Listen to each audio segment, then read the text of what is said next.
യേശു പറഞ്ഞ വാക്കാണ്, ചേർക്കപ്പെടും, will be added. ഒരു കാന്തം വെച്ചാൽ ഇരുമ്പ് ഏത് പിന്നാണ് എന്നാ വേണേലും അതിൻ്റെ അടുത്ത് വെച്ചാൽ അത് വലിച്ചെടുക്കുന്നത് പോലെയാണ് ക്രിസ്തു യേശുവിൽ ഒരുവനായി കഴിഞ്ഞാൽ താൻ പോകുന്നിടത്തെല്ലാം നന്മയും കരുണയും നിശ്ചയമായും തന്നെ പിന്തുടരും. അത് എഴുതി തന്നിരിക്കുക. എഴുതി തന്ന സ്ഥിതിക്ക് അതിനകത്ത് ഒരു മാറ്റവും വരാൻ പോകുന്നില്ല. And it is the grace and glory of God. ദൈവത്തിൻ്റെ വലിയ കൃപയാണ് നമ്മളെ ഇത്രയും വലിയ സ്ഥാനത്ത് കൊണ്ടാക്കിയിരിക്കുന്നത്. അപ്പം വിശ്വാസിയുടെ ജീവിതത്തിൽ പിശാചിന്റെ തന്ത്രം നമ്പർ 1, ക്രിസ്തു യേശുവിനോടുള്ള നിർമ്മല വിശ്വാസം, സിംപ്ലിസിറ്റി ഓഫ് ഫെയ്ത്ത്, അത് കളയുക. അതിനാ റോമർക്കെഴുതിയ ലേഖനം 3:27 പറയുന്നത്, പ്രശംസ എവിടെ പോയി? പ്രശംസ പോയി ഏത് മാർഗത്താൽ? കർമ്മമാർഗത്താലാണോ വിശ്വാസ മാർഗത്താൽ? മാർഗം എന്ന് അവിടെ എഴുതിയിരിക്കുന്ന ലോ ഓഫ് ഫെയ്ത്ത്. അപ്പം ഞാൻ എന്തോ ചെയ്തിട്ട് പ്രാപിക്കുകയല്ല, മുന്നമേ എൻ്റെ ഒറ്റ ദൗത്യം രാജ്യം അന്വേഷിക്കുക. രാജ്യം അന്വേഷിക്കുക എന്ന് പറയുന്നത് രാജ്യത്തിന്റെ നിയമങ്ങൾ എന്തൊക്കെയാണ്. What does the law say of faith? അതാണ് ഈ മുഴുവൻ ബൈബിളിനകത്തും ദ ഹോൾ റിയൽ എസ്റ്റേറ്റ് എന്ന് പറയുന്നത്. ഭൂമി അതിന്റെ പൂർണ്ണതയും നിങ്ങളുടെ എൻ്റെ. അപ്പോൾ അവിടെ കർത്താവിൽ വിശ്വസിക്കുന്ന ഒരാള് അവരുടെ ജീവിതത്തിൽ ഒരിക്കലും ഗതി താഴോട്ടല്ല, നിങ്ങളുടെ സ്കെയിൽ മുകളിലോട്ട് തന്നെയാണ്. ഉയർച്ച തന്നെ പ്രാപിക്കും, താഴ്ച പ്രാപിക്കത്തില്ല.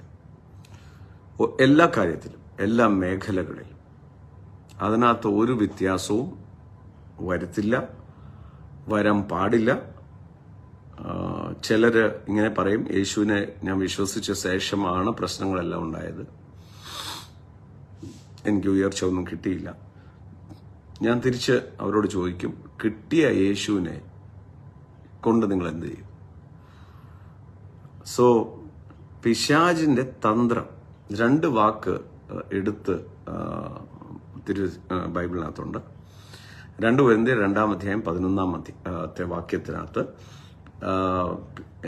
അവന്റെ lest devil Satan take advantage of you, do not be ignorant of his devices. നിങ്ങളെ മുതലെടുക്കാതിരിക്കാൻ അവന്റെ തന്ത്രങ്ങളെ അറിവില്ലായ്മ. അപ്പം വാസ്തവത്തിൽ അറിഞ്ഞില്ലെങ്കിൽ ശിശു തന്നെ ആയിരിക്കുന്നുവെങ്കിൽ, അതുകൊണ്ടാണ് കഴിഞ്ഞ ദിവസം നമ്മൾ വായിച്ച വാക്യം ഗലാത്യർക്ക് എഴുതിയ ലേഖനം 4:1,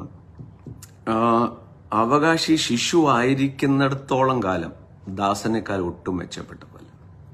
അതിന്റെ കാരണം തനിക്കറിയത്തില്ല.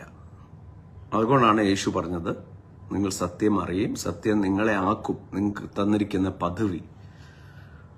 സോ നിങ്ങൾക്ക് തന്ന അവകാശം നല്ലൊരു ശതമാനം ആൾക്കാര് അത്